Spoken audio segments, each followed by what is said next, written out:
আমাদের যারা যোগ্য বিবেচিত হয়েছেন তাদের বয়স 25 থেকে 60 বছরের মধ্যে হতে হবে, আগেই বলা আছে। কেন্দ্রীয় বা রাজ্য সরকার, কোনো বিধিবদ্ধ সংস্থা, সরকারি আন্ডারটেকিং, পঞ্চায়েত, পৌরসভা, সরকার, সরকারি সাহায্যপ্রাপ্ত শিক্ষা প্রতিষ্ঠান অর্থাৎ শিক্ষক, শিক্ষাকর্মী,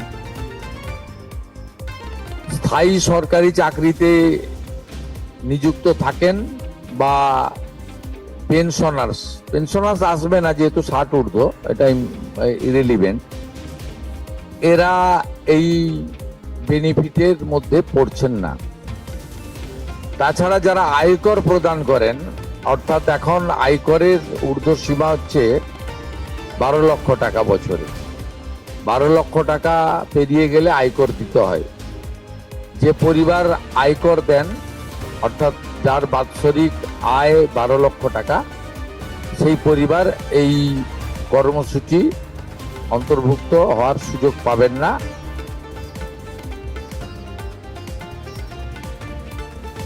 এবং যে মহিলা নিজে 10,000 টাকার বেশি নিজে উপার্জন করেন মাসে, তাকেও এর বিবেচনার মধ্যে প্রাথমিকভাবে আনা হয়নি। কিন্তু এক্ষেত্রে যারা ক্যাজুয়াল, কন্ট্রাকচুয়াল, মানে বাড়ির পুরুষ মানুষরা, তাদের বাড়ির পরিবারের স্ত্রী বা অন্যরা বিবেচিত হবেন।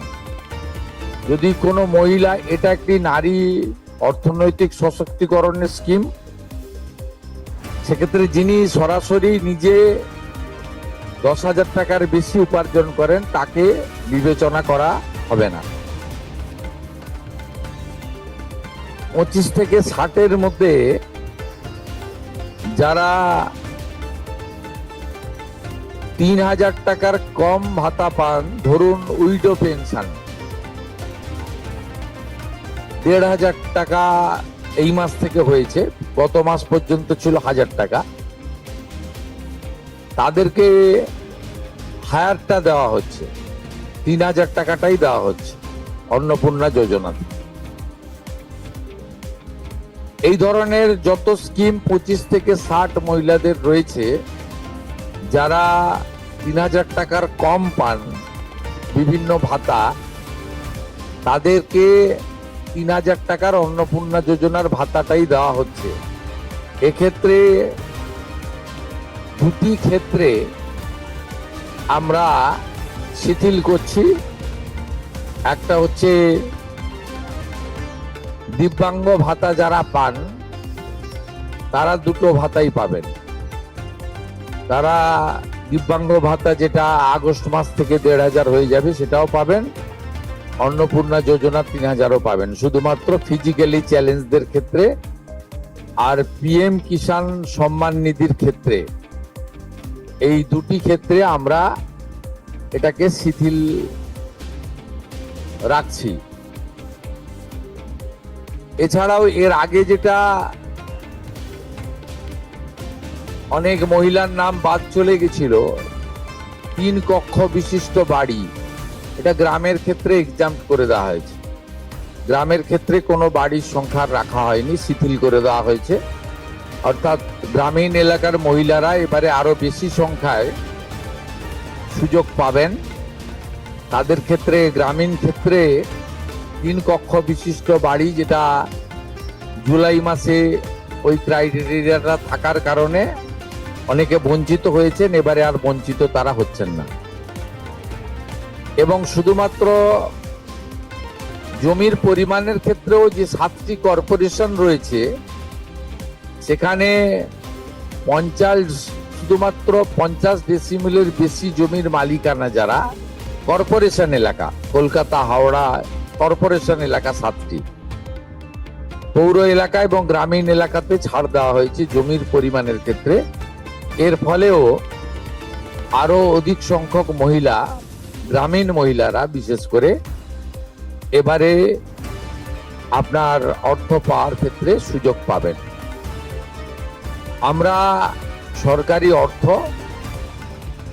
নারী সশক্তিকরণ, নারীর অর্থনৈতিক ক্ষমতা বৃদ্ধি,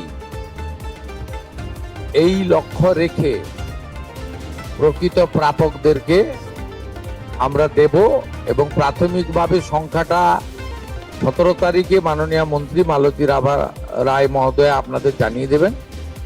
17 তারিখ বিকেলে। আমি সংখ্যাটা বলছি না, কিন্তু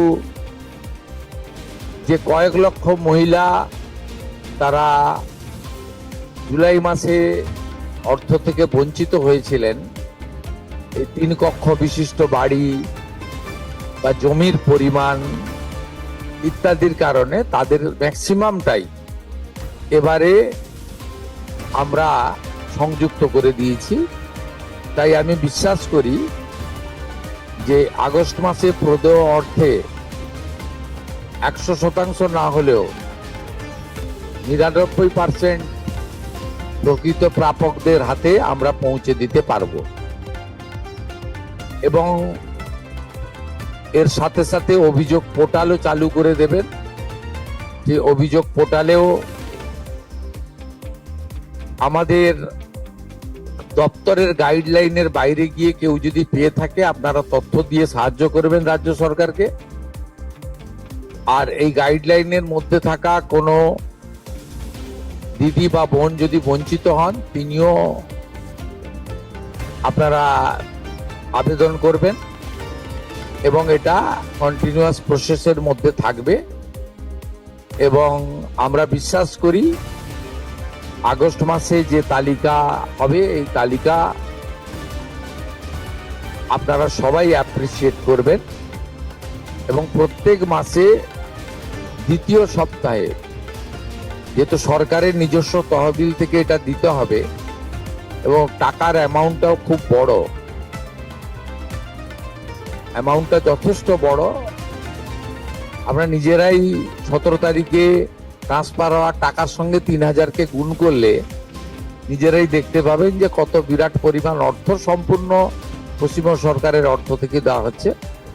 আমরা অর্থ দপ্তরের সঙ্গে কথা বলেছি, তারা বিগত দিনেও যে সরকারের 500 প্রথম, পরে 1000, 2 মাসের জন্য 1500 যে স্কিম ছিল, তাতেও মাসের দ্বিতীয় সপ্তাহে দিতেন মোটামুটি 10 থেকে 15 তারিখের মধ্যে।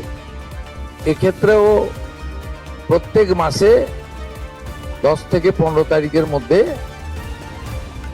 যারা বৈধ প্রাপক হিসেবে চিহ্নিত হলেন তারা পেয়ে যাবেন। এইটা ক্লিয়ার করলাম।